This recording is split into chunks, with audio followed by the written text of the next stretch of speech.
Hi everyone, module 15. Can't believe we're already here. I've been really struggling trying to figure out what to talk about um, this week.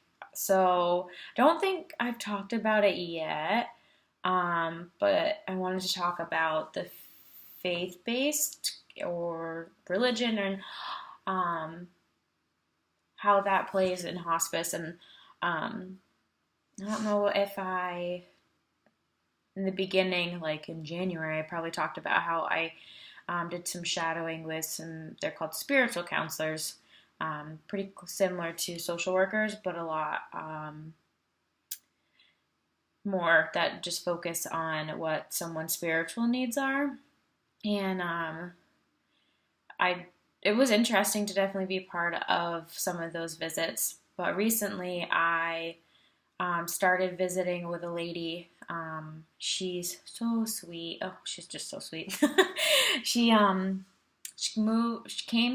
She lived in California, um, and she came here to. Well, she went to I think she was in New Hampshire.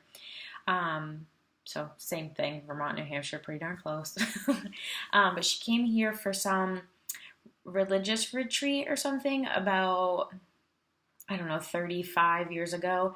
And when she moved back to California, she was just very hyper focused on wanting to live out in New England in general. So, long story short, she ended up moving here, and she loves to tell me about her stories around how she moved here.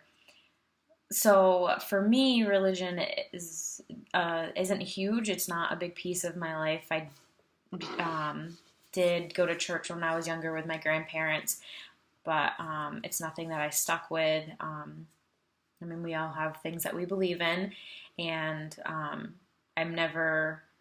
always try to make sure that I keep an open mind and willing to listen and hear what people believe in and why. And I never answer questions with yes, no, I agree or don't agree, because I'm not there to let them know what my views are. I'm there to support them.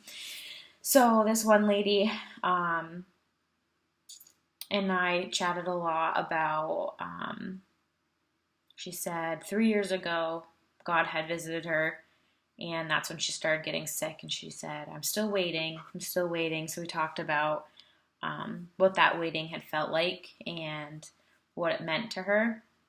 And she was very shocked by what it meant when she was thinking about it. She's like, oh, I've never thought about it fully before.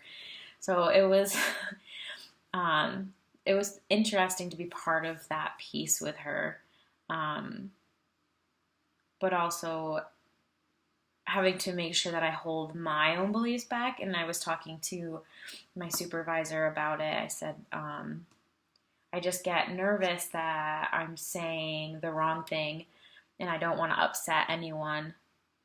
And she was like, you really don't, people don't get too upset. And some people definitely can, but in hospice, she hasn't seen a lot of people get upset. Usually it's more of, oh, well, would you like to talk more about it or anything like that? So that makes me feel better. But again, she just said, because I'm not a spiritual counselor, that just keeping an open ended conversation around it so I don't kind of corner myself and get myself uncomfortable, but also explore a little bit so I can learn more. And I definitely have been with this one lady. Every time I see her, I said, how are you? And she's like, oh, good. I'm just waiting for the Lord. And it's just so sweet. She's part of a smaller church in the community that she lives in. And it's a very small town. They have a couple different churches. And the church raised money and came over and built her a ramp off of her house so she could come in and out. And this was a couple years ago. So they she just is so thankful for them. And while I'm sitting there visiting this week, some of the members of the church were coming and visiting, and she was telling me how there's probably 3 or 4 that visit a couple times a week and help clean and cook and bring her things, and it's just so sweet. And she's just so thankful. So yeah, it definitely is opening my eyes to making sure that I'm always willing to, sorry, shh, Riley, sorry, I can't hear myself think. But yes, I'm trying to keep myself open-minded to everyone's beliefs because everyone's different. But yeah, just something to think about for everyone else too as we start to get to know more and more people. Thanks. Have a great week.